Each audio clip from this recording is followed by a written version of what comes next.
আমরা আলোচনা করছি মানসিংহ ভবানন্দ উপাখ্যান। প্রথম পর্বে আমি গ্রন্থ সূচনা আলোচনা করছি। এই পর্বে আলোচনা করব নল কুবরের সাপ। কুবেরের সুত রূপগুণযুত বিখ্যাত নলকুবর, তাহার কামিনী চন্দ্রিনী পদ্মিনী দুহে প্রেম অতীতর।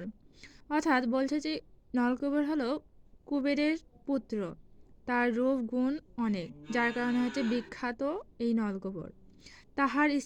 তার স্ত্রী হচ্ছে দুইজন, চন্দ্রিনী পদ্মিনী। তাদের মধ্যে অনেক প্রেম ভালোবাসা। চৈত্র মধুমাস, বসন্ত প্রকাশ, তরুলতা সুশোভিত, কোকিল হুঙ্কারে ভ্রমর ঝঙ্কারে, সৌরভে বিশ্বমোহিত। মানে সময়কালটা হচ্ছে চৈত্র মাস। সময়কালটা চৈত্র মাস হচ্ছে বসন্তকাল, যেখানে ফুল ফল ফুটে আছে, কোকিল কুহু সুরে ডাকতেছে, ভ্রমর ঝঙ্কার দিতেছে। কুঞ্জবনে গিয়া রমণী লইয়া বিহরে নলকুবর, রমণীর সঙ্গেতে বিহরে রঙ্গেতে আর যত সহচর। এই সময় হচ্ছে বনে গিয়ে নলকুবর তার দুই স্ত্রী চন্দ্রিনী পদ্মিনীর সাথে রঙ্গে মেতে আসে, আর সাথে ছিল তার সহচর। শুক্ল অষ্টমীতে ভুবন ভ্রমিতে পূজা লইবার মনে, অন্নদা জননী চলিলা আপনি লয়ে সহচরীগণে। এখানে হচ্ছে শুক্ল অষ্টমী হচ্ছে অন্নদা পূজার ব্রত। এই দিনে হচ্ছে অন্নদা জননী তার সহচরী জয়া বিজয়াকে নিয়ে ভ্রমণ করিতে লাগলে। যাইতে যাইতে পাইলা দেখিতে নলকুবরের খেলা, দেখি বনসভা মন হইল লভা, কৌতুক দেখিতে গেলা। এমন সময় অন্নদা নলকুবরের এই কুঞ্জবনের তার রমণীদের নিয়ে খেলা দেখিতে পেল, এবং তার মনে লোভ হইল যে কি হচ্ছে সেখানে। নৃত্যে বাদ্যগীত, গন্ধে আমোদিত, নানা ভোজ্য আয়োজন, নির্মল চন্দ্রিকা, প্রফুল্ল মল্লিকা, শীতল মন্দ পবন। মানে এখানে নলকুবর কিভাবে তার রমণীদের সাথে সময় কাটাচ্ছে সেটার কথা বলা হয়েছে।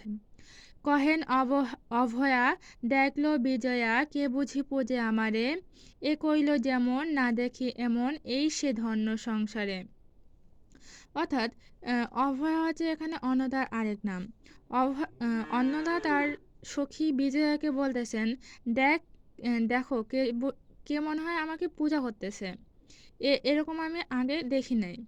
হাসি জয়া কহে, ও মা এসে নহে, এ তো কুবেরের বেটা, পূজা কি কে জানে, কারে বা ও মানে, উহারে আজয় গেতা। এই কথা শুনে তার আরেক সখী জয়া বলতেছে, এ তো কুবেরের বেটা, এ তো পূজা কিভাবে হয় কিছুই জানে না। ধনমতী লইয়া যুবতী ও করে কাম বিহার, পূজেছে তোমারে বলো কি বিচারে, কি কব আমি ইহার।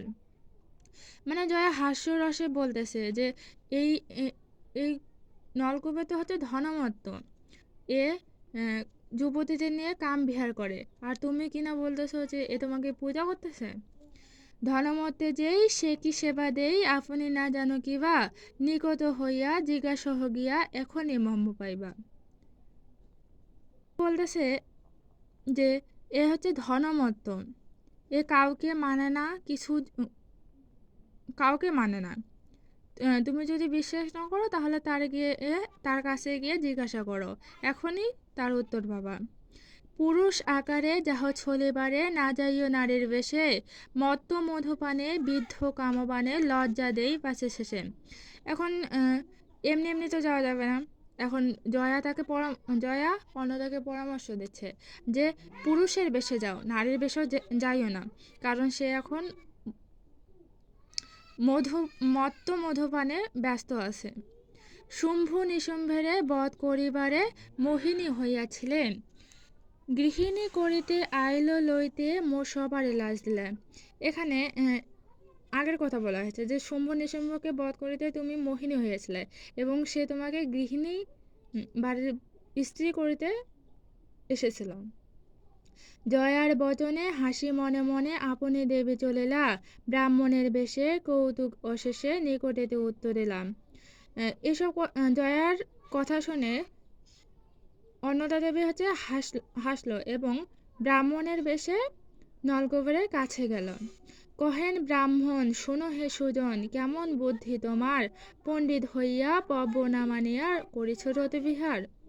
এখন এই ব্রাহ্মণ তো হচ্ছে অন্নদা দেবী, এ নলকূপের কাছে গেছে এবং বলতেছে, তোমার কেমন বুদ্ধি, তুমি আজ হচ্ছে শুক্ল অষ্টমী, আজকে তুমি অন্নদা দেবীর পূজা না করে তুমি কি করিতেছ? এই যে অষ্টমী পুণ্যদায়ী তুমি, অন্নদার ব্রত তিথি, ইহাতে অন্নদা অবশ্য বড়দা, তাহারে করো অতিথি। মানে অন্নদার পূজা করিতে বলতেছেন। এই দিব্যস্থল, এই দ্রব্য সকল অন্নদা পূজার যোগ্য, না পূজি তাহারে যুবতী বিহারে, কেন করো প্রেতভোগ্য।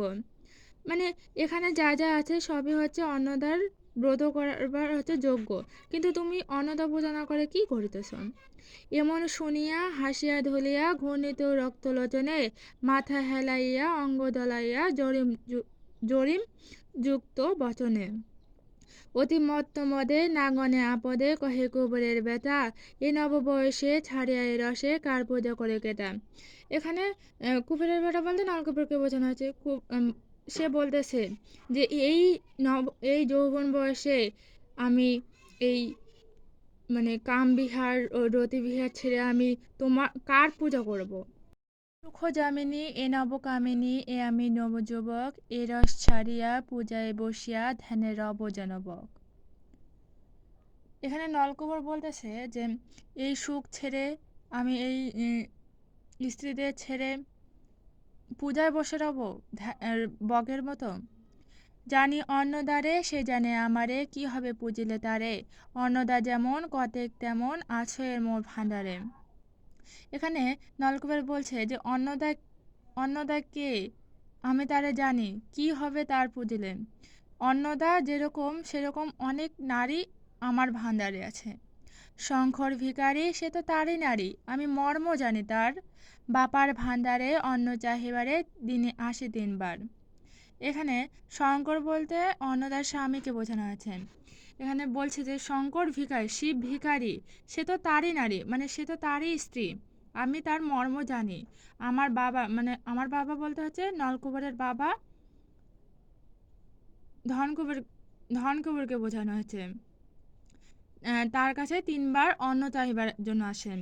কি বলে বামন, অরে চরগণ বধরে ইহার প্রাণ, এমন শুনিয়া সক্রোধ হইয়া দেবী হইলা অন্তর্ধান।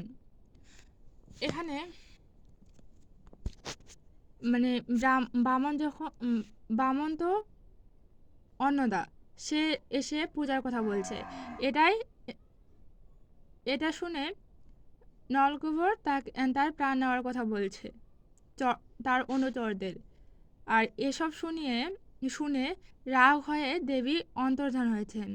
হুঙ্কার ছাড়িয়া জয়ারে ডাকিয়া বিজয়ারে দিলা পান, ডাকিনী যোগিনী সাক্ষিনী পেতিনী যুদ্ধে হইল আগুয়ান।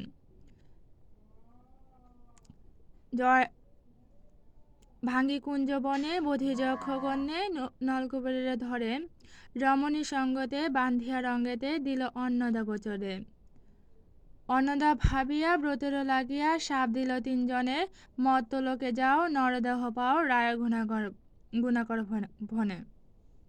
মানে রাগ হয়ে যখন অন্নদা চলে গিয়েছে তখন জয়েরে ডাকে এবং বিজয়ের পান দিয়ে যুদ্ধে আগুয়ান হওয়ার কথা বলছে এবং নলকুবেরকে ধরে আনার কথা বলছেন।